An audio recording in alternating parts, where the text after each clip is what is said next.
Hi guys, and welcome back to the channel. Today we've got two icons from the Sinn stable of divers. Now, before I get too far into review, I've got to say a big thank you to Ryan over at Francis Gaye for allowing me to review both of these watches. If you're interested in purchasing one of these watches, give them a call. I would do it sooner rather than later because these watches will go quickly. Now, look at what we've got here. We've got the iconic U1 from Sinn here. And let's face it, it's a watch which needs no introduction. It's been in the Sinn catalogue now for, I don't know, 15 years or so. And it is a true classic. And it's got that, just iconic look. But here we have its bigger brother. And both have been around for quite some time now. And they do share the same case and bezel and bracelet. Now, what the big differences obviously are in the dials. Now, let's zoom in a little bit here and let's have a look. Now, before I should state, actually, we are talking 44mm case. Thickness, the U2 is a little bit thicker, as you can see, slightly chunkier case back on there, and it also has the domed sapphire crystal versus flat, so I think it's about a mil or mil and a half thicker, but basically they're still the same. You've got the 50.5mm lugs, but I say it is just slightly thicker, and weight wise, don't know, I'd say maybe a little tiny few grams heavier. Now, the U1 is legendary because it is kind of instantly recognizable because of these Lego style hands. I never liked them at first, but I must admit after 13 years or so they have grown on me now, so you never know. Now, the U2 here uses the sword style hands. Now, both of these watches have good loom, no ifs or buts. They are very, very good. Now, obviously the biggest difference here, the U1 is a standard freehand watch housing a Sellita SW200 movement top grade. I put this on time grapher and I think it was pulling about 2 seconds a day, so no problems at all. Now on here we have the forehands, as what I mean by that here is we have a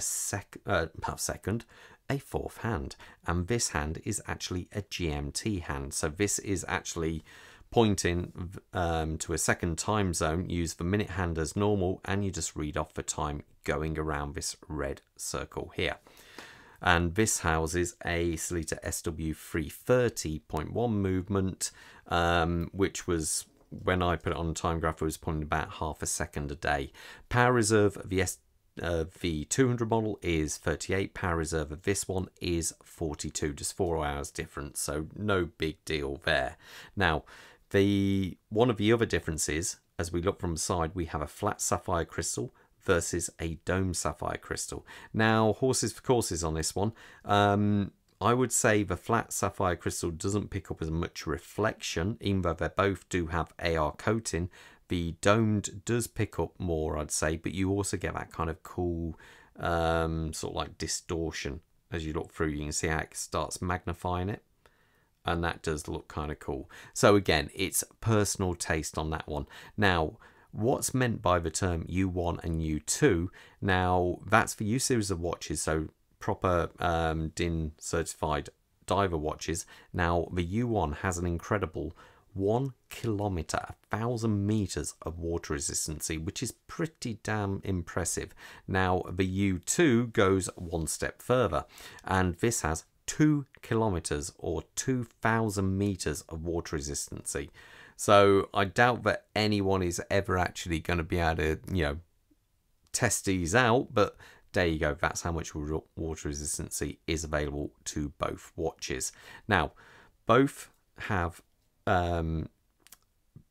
technology built into the bezel, and that's called tagmenting, and it just simply means they're incredibly hard to scratch. I do mean really hard to scratch. Let's actually hear the bezel action. It's okay. Yeah, there is back plate, I'm not gonna lie there, but when you think this is designer bezels in have been, started off in the early 2000s. The U1 has backplay as well.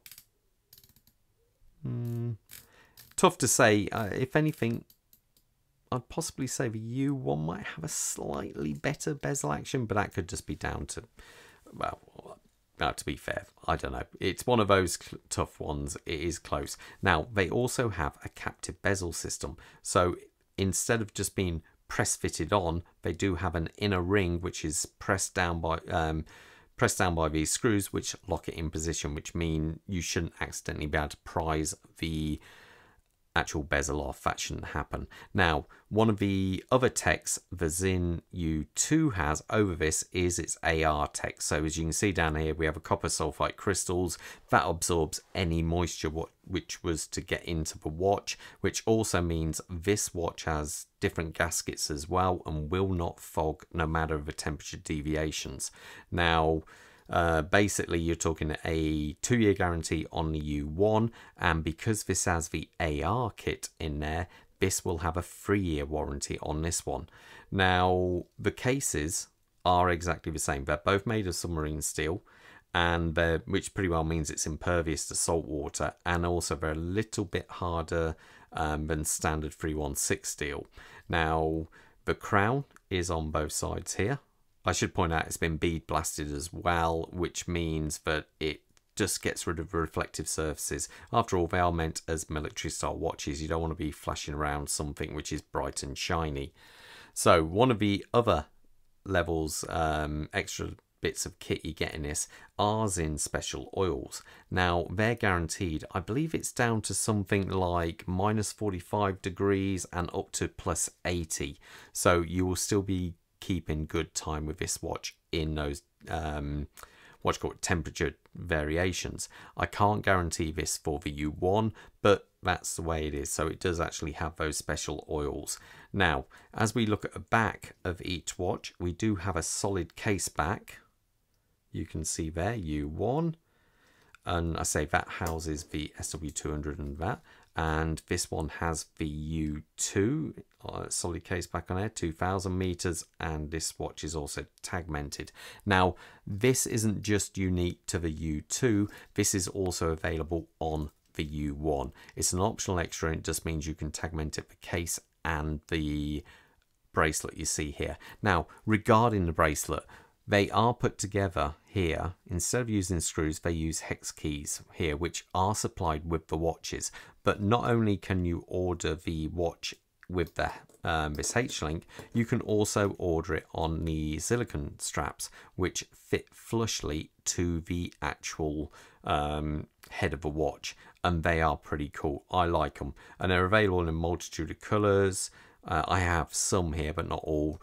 You can see red, and we also have white. Now, I think white on the U1 looks the absolute business. I think it really does look good on that watch.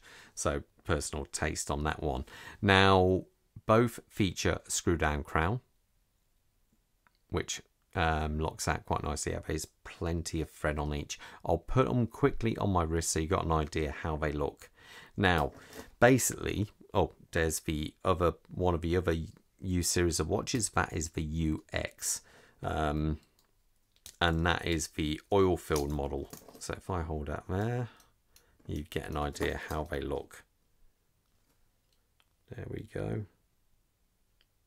And let's have a look at this on my wrist. So I say I have a 7 1/4 inch wrist. The U1,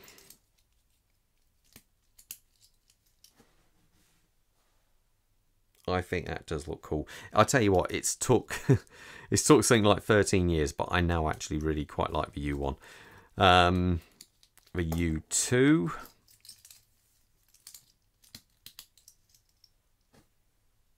there you go, that's the U2 on there. Now, these watches, you can also get them in black. I have a black model there as well. That's the black U2. You can also get them with black bezels as well, SDR versions.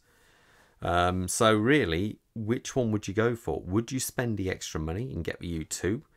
Or would you keep it bare and simple and stay with the U1?